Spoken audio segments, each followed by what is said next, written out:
पूरे दिन खाली पड़ा रहता, अपनी माँ के कहने पर भी ठीक से काम नहीं करता। जैसे तैसे उनके दिन कट रहे थे। फिर एक दिन संध्या के समय घर के आंगन में रोहन की माँ चूल्हे पर खाना बना रही थी। पास में ही उसका बेटा बैठा था। बेटा, आज भी तू काम पर नहीं गया? माँ, कहाँ काम करूँ? कोई ठीक से मजदूरी देने को तैयार नहीं। बेटा, मेहनत करने से ही पेट भरता है। आजकल गांव के और लड़के भी तो काम पर जा रहे हैं।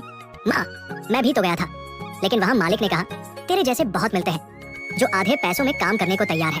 अगर तुझे इतने में करना है तो कर, वरना यहाँ से आगे बढ़। माँ, अब तुम ही बताओ, मैं भीख थोड़ी मांगने गया था। बेटा, घर में अनाज खत्म हो रहा है, आगे हमारा गुजारा कैसे होगा? तेरी बहन की शादी में हमारे जो थोड़ी बहुत जमीन थी वो भी बिक गई और जमींदार का कर्ज भी हमारे सिर चढ़ गया। अब तू बता, तेरे पिताजी के बाद तेरा ही तो सहारा है। वे दोनों बात ही कर रहे होते हैं कि तब गांव का जमींदार अर्जुन सिंह वहाँ आ जाता है। रोहन, अरे घर में कोई है क्या?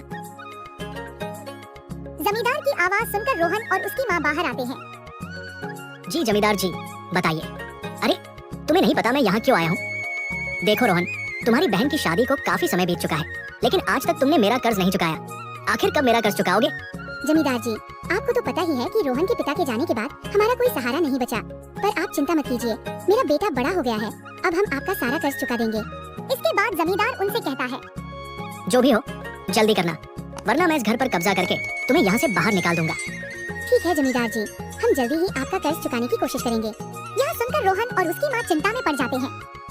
माँ को इस प्रकार चिंतित और डरा हुआ देखकर रोहन सेठ का कर्ज चुकाने के लिए एक बड़ा कदम उठाता है। वह अपनी माँ से कहता है, माँ, तुम चिंता मत करो, मैं शहर जाकर काम करूंगा। सुना है वहाँ रोजगार ज्यादा है। शहर? बेटा, वहाँ कौन अपना है? तुझे वहाँ कौन संभालेगा? माँ, यहाँ तो कुछ भी नहीं बचा, उधार भी चढ़ गया है, अब और सहन नहीं होता। बेटा, तुझे दूर भेजना मेरे बस में नहीं, लेकिन अगर यही तेरा फैसला है तो मैं रोकूंगी नहीं। पर एक बात याद रखना, कभी भी अपनी ईमानदारी मत छोड़ना। इसके बाद रोहन हाथों से बना खाना खाने लगता है। माँ उसे एकटक देखती रहती है। इस प्रकार उनकी रात बीत जाती है।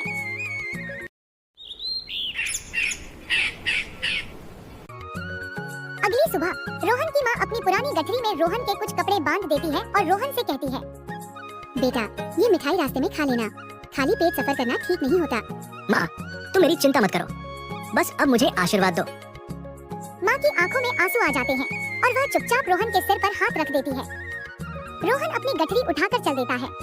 माँ दरवाजे पर खड़ी उसे जाते हुए देखती रहती है जब तक वह आंखों से ओझल नहीं हो जाता।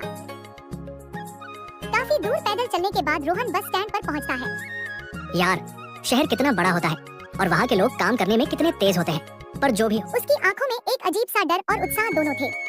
रोहन अपने बैग को कसकर पकड़ता है और इधर-उधर देखता है। तभी एक आदमी जो फटेहाल कपड़े पहने हुए था उसके पास आता है। शहर जा रहे हो क्या? हाँ, मुझे काम की सख्त जरूरत है, इसलिए शहर जा रहा हूँ। देखो, वैसे तो हर कोई काम की तलाश में शहर ही जाता है, पर वहाँ पर काफी धक्के खाने के बाद ही काम मिल पाता है। अगर तुम्हें सच में काम चाहिए तो मेहनत करनी पड़ेगी। जो भी काम मिले बस ईमानदारी से करना, जो भी मिल जाए बस ईमानदारी से काम करना चाहता हूँ। राहुल थोड़ी देर सोचता है, फिर इशारे से उसे एक ढाबे की ओर ले जाता है। बात करते करते वे ढाबे पर पहुंच जाते हैं। देखो, ये ढाबा है, मालिक ईमानदार लोगों को पसंद करता है। अगर मन से काम करोगे तो पैसे और रोटी की चिंता नहीं रहेगी। रोहन ढाबे को ध्यान से देखता है। वह गहरी सांस लेकर राहुल के पीछे पीछे ढाबे में चला जाता है। एक मोटा वाला आदमी कैश काउंटर पर बैठा था। ये प्रकाश चाचा है, थोड़ा कड़क है पर दिल के अच्छे, चलो मिलवाता हूँ। प्रकाश चाचा गंभीर नजरों से उन दोनों को देखते हैं। कौन है ये लड़का राहुल? चाचा, ये रोहन है, नया आया है गांव से, काम की तलाश में है, ईमानदार और मेहनती है। प्रकाश चाचा थोड़ी देर तक रोहन को घूरते हैं, फिर धीरे धीरे उठते हैं और रोहन से कहते हैं, काम करना आसान नहीं लड़के, सुबह 4 बजे उठना होगा, बर्तन धोने होंगे, खाना परोसना होगा और रात तक खड़े रहना होगा। कर सकेगा? जी चाचा, मैं सब कर लूंगा, मुझे बस एक मौका चाहिए। प्रकाश चाचा थोड़ी देर चुप रहते हैं, फिर मुस्कुराते हुए सिर हिलाते हैं। ठीक है, आज से काम शुरू कर दे। राहुल, इसे काम समझा दे। रोहन खुश हो जाता है और तुरंत राहुल के साथ काम सीखने लगता है। वह बर्तन धोता है, टेबल साफ करता है और ग्राहकों की प्लेटें लाता है। कुछ ही घंटों में वह थक कर चूर हो जाता है। पर पर अपने घर की परेशानी और मजबूरी के कारण रोहन काम में लगा रहता है। शाम का समय है। ढाबे में ग्राहकों की भीड़ कम हो जाती है।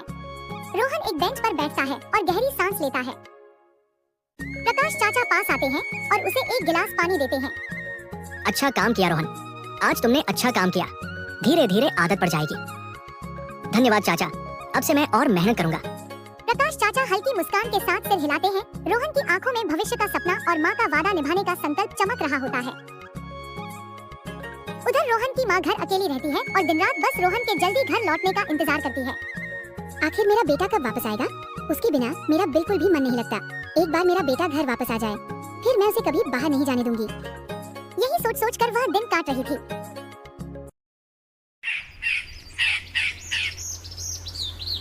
अगली सुबह हलचल तेज हो चुकी थी। रोहन पिछले कुछ दिनों से जमकर काम कर रहा था और अब उसे ढाबे के कामों की अच्छी समझ हो चुकी थी। एक दिन रोहन तेजी से टेबल साफ कर रहा था, तभी एक ग्राहक गुस्से में आवाज लगाता है। ओए लड़के, ये क्या लाया है? मेरी दाल में नमक ही नहीं है। रोहन घबरा जाता है और तुरंत रसोई की तरफ भागता है। प्रकाश चाचा पहले से ही सब सुन रहे होते हैं। क्या हुआ रोहन, कोई गलती हुई है क्या? चाचा, मुझसे नहीं, शायद रसोइये से गलती हो गई होगी। बेटा, गलती किसी की भी हो, ग्राहक की नाराजगी हमें ही सहनी पड़ती है। प्रकाश चाचा खुद जाकर ग्राहक को दाल की दूसरी थाली देते हैं और मुस्कुराकर कहते हैं, लो भैया साहब, अब चक्कर देखो, स्वाद कैसा है? ग्राहक थोड़ा शांत होता है और दाल चखता है, फिर सिर हिलाते हुए कहता है, हाँ, अब बढ़िया है, अगली बार ध्यान रखना। रोहन को एक नई सीख मिलती है कि ग्राहक से कैसे पेश आना चाहिए। वह चुपचाप प्रकाश चाचा की ओर देखता है, जो आंखों से ही उसे धैर्य रखने का इशारा करते हैं। रात का समय, ढाबे का काम खत्म हो चुका था।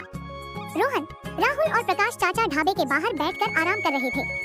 हल्की ठंडी हवा चल रही थी। आज तूने बहुत मेहनत से काम किया, अच्छा सीख रहा है तू। हाँ, धीरे धीरे सीख रहा हूँ। अब समझ आ रहा है कि मेहनत से ही सब कुछ हासिल होगा। रोहन, अब तूने काम सीख लिया है, लेकिन असली परीक्षा अभी बाकी है। कैसी परीक्षा चाचा? रोहन, असली काम तब होता है जब तुझ पर भरोसा किया जाए। कल से तू ढाबे का हिसाब किताब ही देखेगा। पैसे का सही हिसाब रखना सबसे जरूरी चीज है। रोहन थोड़ी देर सोचता है, फिर विश्वास से सिर हिलाता है। ठीक है चाचा, मैं पूरी ईमानदारी से काम करूंगा।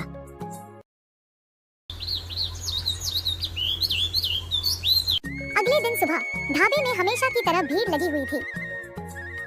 प्रकाश चाचा राजू को कैश काउंटर पर बैठने का इशारा करते हैं। देख बेटा, पैसा सबसे कीमती चीज है, लेकिन इसका लालच कभी मत करना। रोहन सिर हिलाकर काम शुरू करता है। वह ग्राहकों से पैसे लेता है, हिसाब लिखता है और ध्यान रखता है कि कोई गलती न हो। शाम को एक आदमी ढाबे में आता है। वह फटे पुराने कपड़े पहने हुए था और बहुत भूखा लग रहा था। वह धीरे धीरे काउंटर के पास आता है। बाबूजी, 2 दिन से भूखा हूँ, कुछ खाने को मिल सकता है? रोहन की आंखों में सहानुभूति आ जाती है। वह प्रकाश चाचा की ओर देखता है, जो चुपचाप सारा दृश्य देख रहे होते हैं। रोहन बिना कुछ कहे एक थाली में खाना परोसकर उस आदमी को देता है। वह व्यक्ति आंखों में आंसू लिए खाना खाने लगता है। बेटा, आज असली कामयाबी मिल गई। पैसा कमाना जरूरी है, लेकिन इंसानियत सबसे बड़ा धर्म है। आंखों में चमक आ जाती है। उसे महसूस होता है कि माँ ने जो संस्कार दिए थे वही असली संपत्ति है। वह मन ही मन माँ को याद करता है और खुद से वादा करता है कि वह कभी किसी भूखे को खाली हाथ नहीं लौटाएगा।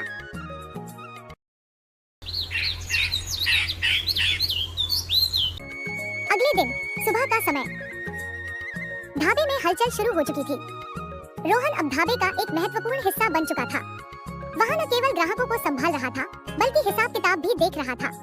तभी एक अमीर आदमी ढाबे पर आता है। ये लड़के, जरा जल्दी ऑर्डर ले लो। जी साहब, क्या लेंगे आप? अमीर ग्राहक एक लंबी सूची बताता है और बार-बार हड़बड़ी मचाता है। रोहन धैर्य से काम करता है, लेकिन अचानक ग्राहक का मोबाइल टेबल से गिरकर टूट जाता है। साहब, मैंने आपका फोन नहीं गिराया, लेकिन फिर भी अगर आपको नुकसान हुआ है तो मुझे खेद है। अमीर ग्राहक गुस्से में पैसे फेंककर चला जाता है, लेकिन इस घटना के बाद रोहन और भी सतर्क हो जाता है। इसके बाद रोहन अकेला बैठकर सोच रहा होता है। तभी राहुल उसके पास आता है। क्या सोच रहा है? मैं अब समझ रहा हूँ कि दुनिया में अच्छे और बुरे दोनों तरह के लोग होते हैं, लेकिन मैं हमेशा सही रास्ते पर ही चलूंगा। प्रकाश चाचा दूर से यह सुन रहे होते हैं और मन ही मन मुस्कुराते हैं। रोहन की ईमानदारी और परिपक्वता देखकर उनका भरोसा और बढ़ जाता है। उसकी ईमानदारी से प्रकाश चाचा बहुत प्रभावित थे। एक दिन सुबह प्रकाश चाचा रोहन को अपने पास बुलाते हैं। रोहन, अब समय आ गया है कि तू अपने जीवन का अगला कदम उठाए। अगला कदम? क्या मतलब चाचा? तुझे इस ढाबे में काम करते हुए काफी समय हो गया है। तू अब एक काबिल इंसान बन चुका है। मैं चाहता हूँ कि तू अपने गांव लौटे और वहाँ अपने परिवार की जिम्मेदारी उठाए। रोहन की आंखों में आंसू आ जाते हैं। उसे याद आता है कि वह अपनी माँ से किए गए वादे को पूरा करने के लिए यहाँ आया था। धन्यवाद चाचा, आपने मुझे यहाँ बहुत कुछ सिखाया है। मैं आपको कभी नहीं भूलूंगा। बेटा, मैं हमेशा तेरे साथ रहूंगा। और देख, ये कुछ पैसे हैं जो तूने अपनी मेहनत से कमाए हैं। इन्हें लेकर जा और अपने गांव में कुछ अच्छा काम कर। प्रकाश चाचा एक लिफाफा रोहन को पकड़ाते हैं जिसमें उसकी मेहनत की पूरी कमाई होती है। रोहन की आंखों में कृतज्ञता के आंसू आ जाते हैं।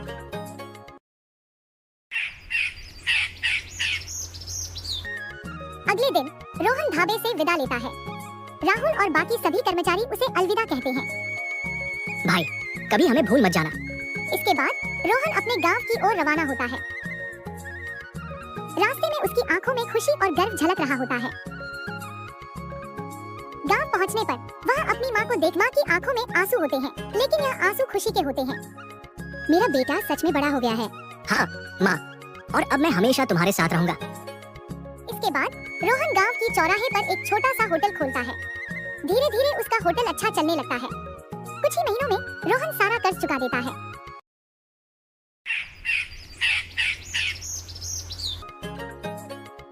एक दिन गांव की एक औरत सुजाता रोहन के घर आती है। रोहन की मां को देखकर वह उनसे कहती है, माँ जी, आप ऐसे कब तक काम करोगी? अब आपकी काम करने की उम्र नहीं है। देखो माँ जी, अब रोहन जवान हो गया है और काम से भी लग गया है। अब आप उसकी शादी क्यों नहीं कर देती? हाँ सुजाता, तू ठीक कहती है। अब मुझे अपने बेटे की शादी कर लेनी चाहिए।